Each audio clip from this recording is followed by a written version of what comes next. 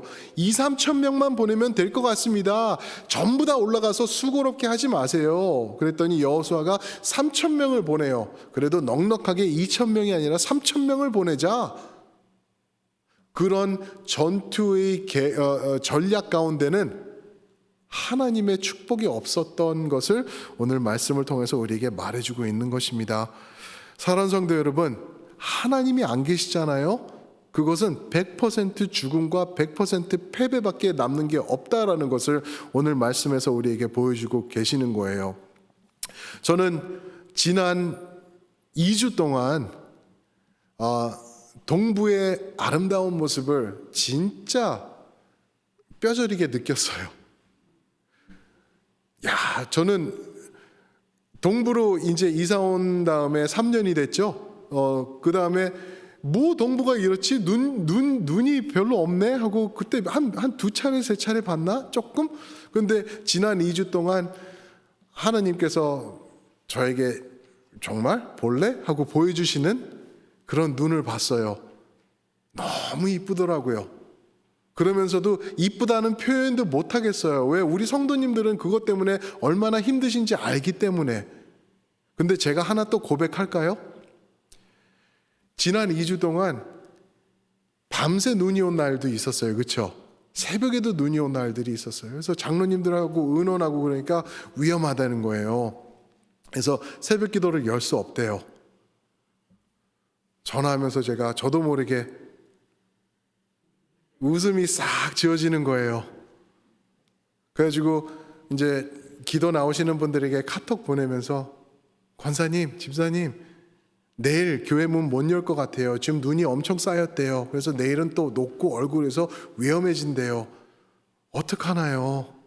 어쩔 수 없죠. 집에서 기도하셔야죠. 저도 기도하겠습니다. 그러고 카톡 보냈어요. 그 다음에 제가 어떻게 한지 아세요? 보통 때는 9시에 침대에 누워요. 잠이 안 와도 누워서 가만히 있어요. 누워서 책 보면서 그냥 잠에 들려고 노력을 해요. 그래야지 일찍 일어날 수 있기 때문에. 그런데 밤 11시 반 유튜브 보면서 라면 끓여 먹는 모습 보고 있더라고요. 그런 제 모습을 바라보면서 육체적으로는 굉장히 편했어요. 아침에 일찍 안 일어나도 되니까. 그런데 아침에 일어나서 제가 기도하는 것도 너무 힘들더라고요. 추우니까 이불 속에서 나오기가 너무 싫어요. 그러면서 그것을 즐기는 저의 모습을 보며 육체적으로는 어땠는지 몰라도 영적으로는 하나님과의 깊은 대화, 그 기도의 연결고리가 없었구나라는 제 자신을 발견했습니다. 고백합니다. 잘못했습니다. 그거는 아닌 거를 제가 깨달았어요. 그래서 기도했어요. 하나님, 눈 좀 그만! 그랬더니 이번 주는 조금 날씨가 따뜻해지는 것 같아요. 기도가 그렇게 중요한 거예요. 기도가 없으면은 우리가 하나님과의 연결고리가 우선 끊어지는 거예요. 하나님이 나와 함께 하시지 않으시면은 거기는 승리가 있을 수 없고요. 거기는 남은 것은 패배밖에 없다라는 것. 나는 전쟁 안 하는데 뭐 아니요. 우리는 전쟁 가운데 살고 있어요, 지금. 영적 전투 중이라고 에베소서에서 말씀하지 않습니까? 하루하루가 전쟁 같은 인생 아닌가요? 그런 인생 살아가면서 여러분, 여호와 하나님의 붙잡아 주심 없이는 여러분들과 저는 살 수 없어요. 그래서 우리는 기도하는 것이고, 그래서 우리는 기도줄 잡으려고 몸부림치는 것이고, 기도하려고 일찍 자고 그러는 모습이 우리에게 있어야 된다라는 것을 말씀드립니다. 이렇게 돼서 기도가 우리 삶 가운데에서 없어지면은 바로 연결되는 게 두 번째 문제예요. 두 번째 문제. 오늘 말씀을 통해서 또 보여주는 게 뭐냐면은 두 번째는 회개를 없이 하는 결과를 가져온다라는 거예요. 회개가 없어져요. 기도가 없어지면은 우선 회개가 없어져요. 회개, repentance. 회개는요, 잘 들어보세요. 회개는 여러분들과 즉 하나님께 속한 성도에게 주신 특권이 회개예요. 회개는 세상 사람들이 하는 게 아니에요. 세상 사람들이 하는 것은 뉘우치는 거예요. 마치 유다가 한 것, 그것은 뉘우침이에요. 그러면 그런 결과밖에 없어요. 회개는 다른 결과를 가지고 있어요. 뭐죠? 하나님의 능력을 우리 삶 가운데로 불러들이는 것이 회개예요. 왜 그러냐 하면은 내 삶 가운데 있는 죄의 문제를 하나님 앞에 가지고 나가 고스란히 올려드릴 때 하나님께서 치워주시고 하나님의 임재로 다시 나의 삶 가운데 임해주시는 그 역사가 언제 일어나나? 우리가 회개할 때, 기도하며 회개할 때 우리에게 자리 잡아가기 때문에 그래요. 근데 회개에 대해서 저희가 잘 이해해야 될 게 한 가지 있어요. 회개하면은 우리는 하나님 앞에 나가서 하나님 잘못했습니다 하는 거로 생각을 해요. 맞나요? 절대 아니에요. 성경적으로는 회개의 의미가 무엇이냐면은 마음을 고쳐 먹다예요. 마음을 바꾸어 먹다. 마음을 바꾸어 먹는 게 회개예요.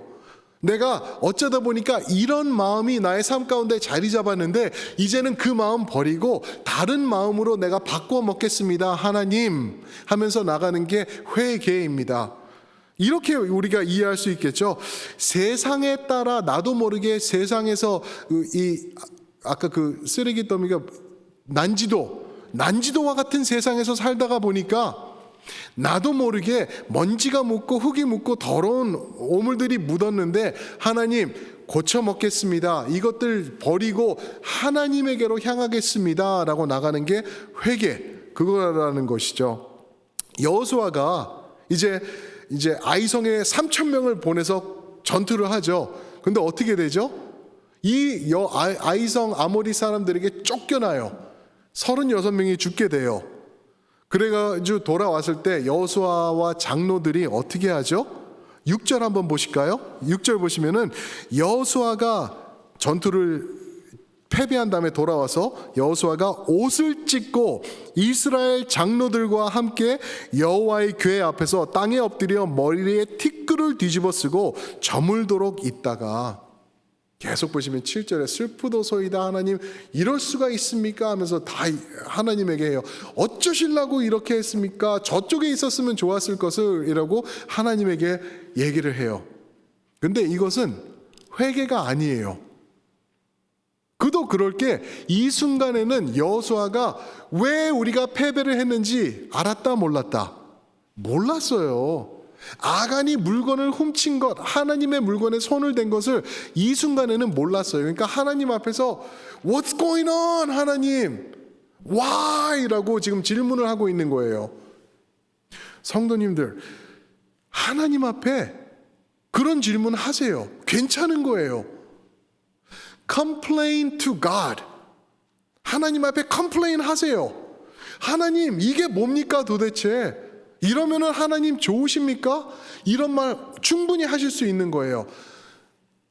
difference가 있어요. complaining to God 하고 complaining about God. 그죠? 나의 문제를 complain을 하나님께 올려드리는 것과 하나님에 대해서 complain하는 것은 땅과 하늘 차이라는 거죠. 여호수아가 한 것은 complaining to God. 하나님, 어떻게 이럴 수가 있습니까? 하나님 이름이 어떻게 됩니까? 이렇게 되면은 이렇게 말하고 있어요. 그랬더니 하나님께서 드러내 주시죠. 우리 10절에 보면 야 여호수아야, 너 왜 장로들과 이렇게 엎드려서 있어? 그러지 마. 문제를 내가 지적해 줄게 하면서 하나님께서 말씀을 해주세요. 사랑하는 성도 여러분, 나의 삶의 문제 나는 못 봐요. 내가 문제이기 때문에, 그리고 나의 문제이기 때문에, 내 안에 있기 때문에. 그러나 내가 내 삶을 가지고 하나님 앞에 나가면은 하나님께서 적나라하게 보여주세요. 너 그거야, 그거의 문제야. 그거 해결하지 않으면은 될 것도 안 된다라고 하나님께서 우리에게 말씀해 주세요. 그런 모습으로 여호수아가 이스라엘 장로들과 하나님 앞에 나갔더니 하나님께서 너희 가운데 나에게 드려진 물건을 챙긴 사람이 있어, 훔친 사람이 있어, 내 언약을 어긴 사람이 있어. 그 사람을 찾아내는데 어떻게 찾아낼 거냐 하면은 이렇게 해서 찾아내라고 말씀을 해주세요. 근데 아주 독특한 방법이에요. 우리는 이제 알잖아요. 아간이잖아요. 그죠? 왜 하나님께서 여호수아야, 내가 말해줄게, 아간 그 녀석이 훔쳐서 그것 때문에 너희가 죽고 망한 거야. 걔 잡아다가 벌 해버려. 그렇게 안 하세요. 하나님께서 독특한 방법을 쓰시는 게 14절에 보시면은요, 어떻게 말씀하시냐면은 모두 모여, 이스라엘 백성들 모두 모여, 이스라엘 다 모였지. 그러면 너희 모든 지파대로 나눠봐. 그래서 12지파를 나눕니다. 그리고 그 지파 중에서 하나님께서 다음 단계로 나가서 족속을 택하세요. 그 족속을 택하시고 그 족속 가운데서 가족들을 다시 택하세요. 점점 좁혀가시죠. 그 가족들 택하신 가운데서 다음에는 남자들을 또 그 가운데서 또 끌어모으세요. 그리고 그 안에서 한 명을 이제 추려 나가시는 게 결국에는 아간이 돼요. 그래서 17절 보시면은 어떻게 하시죠? 유다 족속이 가까이 나오매. 그 다음에 세라 족속이 뽑혔고, 점점 좁혀지는 거예요. 그리고 세라 족속 가운데 각 남자를 가까이 나오게, 하나님 앞에 가까이 나오게 하고, 그렇게 했더니 십다가 뽑혔다. 십다는 누구죠? 할아버지, 아간의 할아버지 십다가 뽑혔는데 그 가운데서는 이제 갈미가 뽑혔고, 갈미가 누구죠? 아간의 아버지. 그 다음에 아간이 뽑히더라. 독특하죠? 하나님이 왜 점점 좁혀가는 이 방법을 쓰셨을까요? 저는 이런 마음이 들었어요. 기억하세요? 지난주에 제가 설교하면서 여리고성을 며칠을 돌죠? 이스라엘 백성들이 7일을 돌아요. 7일을 6번은 한 바퀴씩 돌아요. 어떻게? 여호와의 언약궤가 가고 제사장이 가고 나팔을 불면서, 그리고 이스라엘 백성이 따라요. 성 위에서 이렇게 보면 보이는 거예요. 내려다보고 있었을 거예요, 분명히. 왜 그렇게 했다고요? 이 사람들에게 마지막으로 회개할 기회를 준 것 같아요. 너 지난 400년 동안 기회 줬는데 회개 안 했지? 계속 죄악 가운데 살았지? 40년 동안 너희를 향해 왔는데, 광야를 지나서 왔는데, 그래도 너희가 하나님의 소식을 들으면서, 홍해가 갈라지는 거 얘기 들으면서, 바위가 또 음식이 먹여지는 것을 보면서 너희가 회개 안 했지? 이제는 너희 코앞까지 왔잖아. 이제는 회개할래? 하면서 6일 동안 하나님께서 돌면서 회개해라. 라합과 같이 회개하는 사람 한 명만이 있더라도 회개해라 라고 기회를 주시는 거예요. 7일째는 몇 바퀴 돌아요? 7바퀴를 돌면서요. 오늘이야 아직도 회개 안 할래? 아직도 회개 안 할래? 아직도 안 해? 외쳐라. 와르르 심판이 임한 거죠. 그것과 비슷한 내용이 이 지파를 모으고 한 명씩 한 명씩 한 명씩 추려가는 가운데 있지 않았을까 저는 생각을 해요. 무슨 말이죠? 아간에게 회개할 기회를 주신 것 같아요. 저는 유다 지파 12지파 가운데 유다 지파가 딱 걸린 거예요. 아간이 마음이 철커덩했을 것 같아요. 그 다음에 누구 소속이었죠? 까먹었네. 세라 족속. 자기네 그거예요. 그 다음에 누구죠? 삽디 할아버지. 그 다음에 갈미 아빠. 이렇게 회개하라고 하실 때 만약에 아간이 그 자리에서 하나님 잘못했습니다. 회개합니다. 저예요. 저 때문에 전쟁이 졌고요. 제가 훔쳤습니다. 라고 먼저 하나님 앞에 아간이 회개했다면은 어떤 결과가 있었을까? 그러나 그가 회개하지 않았어요. 회개하지 않았어요. 인정을 해요. 뉘우치는 거는 해요. 아까 말씀드린 것처럼 유다처럼 뉘우치기는 해요. 20절 보시면은 이런 말을 하지. 이제 아간이 어떻게 얘기를 하죠? 아간이 여호수아에게 대답하여 이르되 참으로 나는 이스라엘의 하나님 여호와께 범죄하여 이러하게 행하였나이다. 참으로 내가 이렇게 했습니다. 인정 그러고 있는 거예요. 그런데 회개는 아니었어요. 회개가 아니었던 이유가 21절에 나오고 있어요. 21절 보시면은 아간이 말합니다. 내가 노력한 물건 중에서 잠깐 뭐라고요? 내가 노력한 물건 중에서라고 말하고 있어요. 노력했대요. 노력하는 게 뭐죠? 전쟁을 이긴 사람들이 전리품으로 가져오는 게 노력하는 거죠. 하나님은 그렇게 보지 않으시고 이거 노력할 거 아니라고 그랬어요. 하나님은 나에게 온전히 바쳐진 거라고 말씀을 하시는데 이 아간은 내가 노력한 물건 중에서 훔쳤습니다. 금덩어리, 은덩어리 그리고 바벨론에서 만든 외투 내가 훔쳤습니다. 잘못했습니다. 인정 그러고 있는 거예요. 회개는 없었다 하는 거죠. 사랑하는 성도 여러분, 죄의 결과가 무엇이라고요? 기도가 메말라 버리고요. 기도가 메마를 때 연결되는 게 회개가 없어지는 거예요. 아간이 회개가 없어졌죠. 여기서 저는 이렇게 회개를 이렇게 다루면서 회개하는 것 이야기하면서 항상 드는 생각이 있는데 1907년이 항상 생각이 나요. 1907년은 제가 태어난 해가 아니라 1907년에 어떤 일이 있었는지 아시겠죠? 아시죠? 그죠? 평양 무엇이요? 대부흥.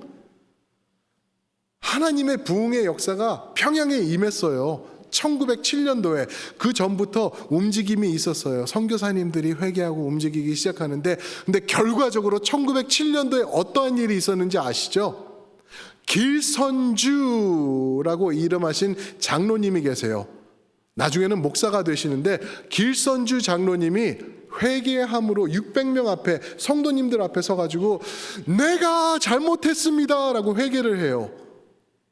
그 회개의 내용이 그냥 내가 나쁜 놈이에요. 잘못했습니다. 저를 용서해 주세요. 기도합시다가 아니라 조목조목 자기 죄를 드러내는데 그 죄가 어떤 거였는지 아세요? 회개를 어떻게 하시는지 아세요? 하나님과 성도님들 앞에 600명 앞에서 내가 내 절친 장로가 임종 자리에서 나한테 맡긴 돈이 있어요. 우리 가족들 좀 잘 섬겨달라고 나를 믿는다고 나한테 100불 정도를 맡긴 거예요. 당시 100불, 1907년도에 100불이면 지금은 몇만 불이래요. 그 100불 친구 자네가 갖고 우리 가족을 잘 섬겨다오라고 했는데 그것을 횡령한 거예요. 길선주 장로님이.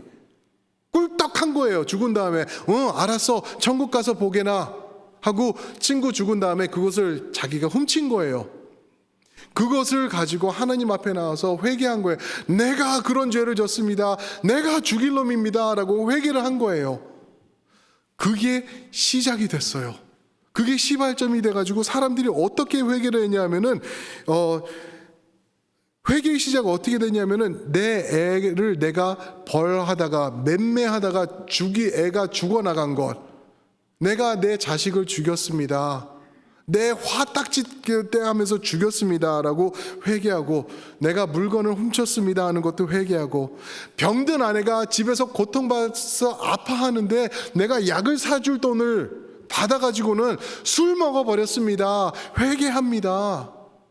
내가 이웃을 상대로 사기한 것들 사기쳤습니다 하면서 내가 다시 그걸 가지고 내가 회개합니다 하고 쫓아다니면서 집집마다 사과하고 다시 갚고 그러는 회개가 길선주 장로 한 명의 회개로 시작돼 가지고 대한민국의 부흥이 자리 잡게 된 거예요. 회개의 능력이 거기 있는 거예요.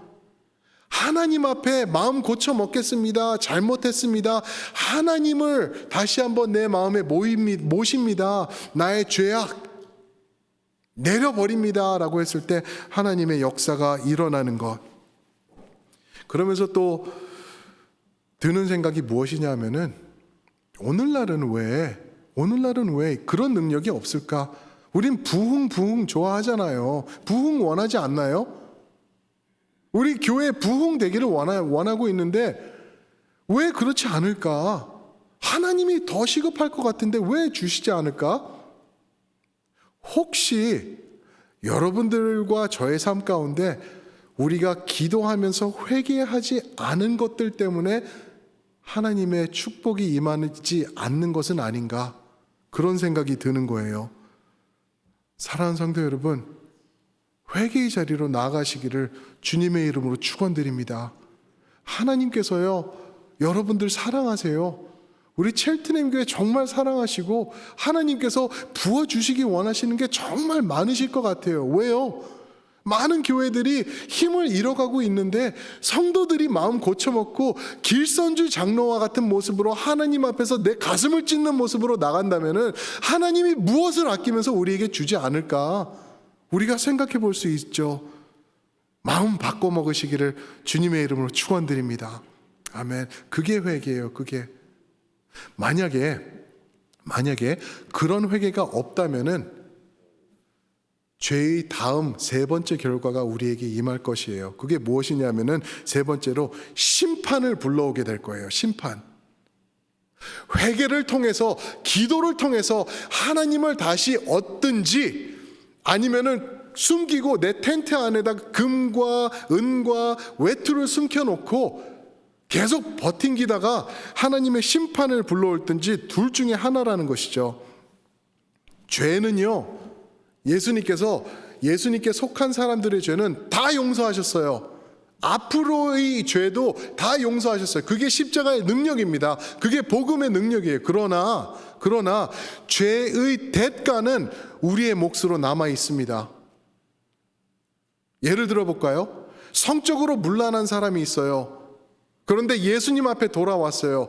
그 사람 회개할 때 예수님께서 받아주시고 용서해 주세요. 그러나 그 사람이 성적인 병에 걸리고 에이즈로 죽을 수도 있다는 것은 그 사람의 몫이라는 거죠. 죄의 대가가 분명히 있어요. 아간의 죄가 드러날 때 어떻게 되죠? 저는요, 좀 조심스러운 말씀인데 하나님께서 아간 용서해 주셨다고 봐요. 조금 조심스러워요. 왜냐하면은 그가 여호수아 앞에 나왔을 때 여호수아가 그를 여호수아가 그를 부를 때 아들아, 19절이네요. 19절에서 아들아, 네가 무엇을 했는지 나에게 털어놔라. 그랬을 때 그가 인정을 하는데 그 인정함 앞에도 여호와 하나님을 인정하기는 해요. 그의 구원은 문제가 없었을 거예요. 그러나 그의 죄의 대가는 그가 치러요. 어떻게 해요? 온 가족이 돌로 맞아서 죽어요. 온 가족뿐만 아니라 그들의 당나귀, 그들의 소유, 그들의 냄비 뚜껑 할 것 없이 다 모아놓고 돌로 치는 거예요. 온 이스라엘 백성이. 그 다음에 그것을 불로 태우죠. 불로 태우고 돌로 치고 이런 모습이 어디에 있는지 아세요? 신명기 13장 16절에 보면 하나님께서 명령하신 거예요. 너희 이제 가나안 땅에 들어가서 거기 전쟁을 치를 때 이렇게 해. 그들을 불로 태워버려, 없애버려, 진멸해버려 라고 하나님께서 말씀하세요. 무슨 말이죠?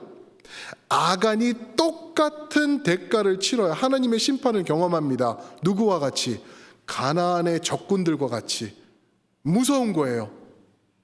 똑같이 그가 경험을 해요.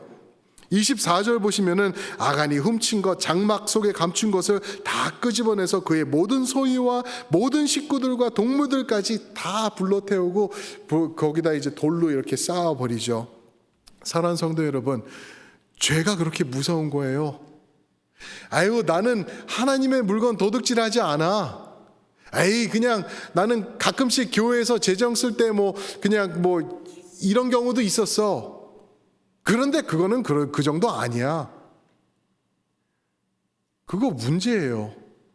하나님 앞에서 나는 도둑질은 안 해, 재정은 안 해. 나는 그렇지만 다른 죄, 이 죄는 제가 어떤 경험이 있었는지 아세요? 저쪽 교회에서 이제 제가 이제 담당하는 사역에서 이제 모든 그 지출 내역 이런 게 이제 저의 사역에 관해서는 저한테 다 올라오는 거예요. 그래서 제가 사인해서 패스하고 그게 매주 진행됐어요. 그런데 이제 지출 내역 같은 거 보면은 이제 성도님들 식사 이제 한 거예요. 식사에서 이제 우리 교제 이거를 했는데 갈비, 돼지고기, 고추, 쌈장, 상추 이런 것들이 있죠. 그런데 갑자기 거기에 고양이 밥이 딱 들어가 있는 거예요. 개밥이었던 것 같아요. 개밥. 덕푸시예요. 그래가지고 제가 딱 보다가 이거는 아니다. 그분이 알고 했든지 모르고 했든지 이거는 짚고 넘어가야 된다 라고 해서 했더니 실수네요. 내가 마켓 봤는데 그게 그냥 거기 들어가 내가 따로 해야 되는 거를 못했네요. 그래서 개밥을 같이 쌈장과 같이 해서 올리셨더라고요. 한 집사님이. 물론 실수겠죠. 하나님은 다 보고 계신다는 것 우리가 깨달아야 되는 거예요. 너무나 중요한 거예요. 죄는 심판이 따릅니다. 절대 하나님 앞에서 쉽게 생각하고 나의 죄를 그냥 넘어가는 경우 그런 일 있으면 안 되는 거예요. 나는 하나님의 사람인데 나는 예수님을 믿고서 구원받은 하나님의 백성이에요, 목사님. 그런 문제 없어요. 아니요. 아간이 누구였죠? 어느 지파라고요? 유다 지파 사람이에요, 유다 지파. 유다 지파가 어떤 지파인지 아시죠? 예수님의 혈통이에요, 예수님의 혈통. 나중에 예수님이 유다 지파의 조상 아래에서 나오게 되세요. 그런데 하나님께서 하시는 말씀이 뭐죠? 너의 혈통, 네가 그렇게 중요한 지파라도 나는 쉽게 보지 않아. 죄는 심각한 거야 라고 하면서 하나님의 심판이 임하세요. 반면에 회개한 라합은 어떤 직종을 가졌었다고요? 기생 중에서도 어디에 있던 기생? 여리고성에 있던 최악의 나라에 있던 기생이에요. 그 최악 중에 최악인 사람이라도 내 앞에 회개하며 기도하며 나를 인정한다면 내가 그를 용서해 주겠고, 그를 용서하는 것뿐만 아니라 앞으로 오실 구원자 되신 예수 그리스도의 그 혈통에 증조 할머니로 내가 세울 거야 라는 하나님의 언약이 여기 들어있다는 것입니다.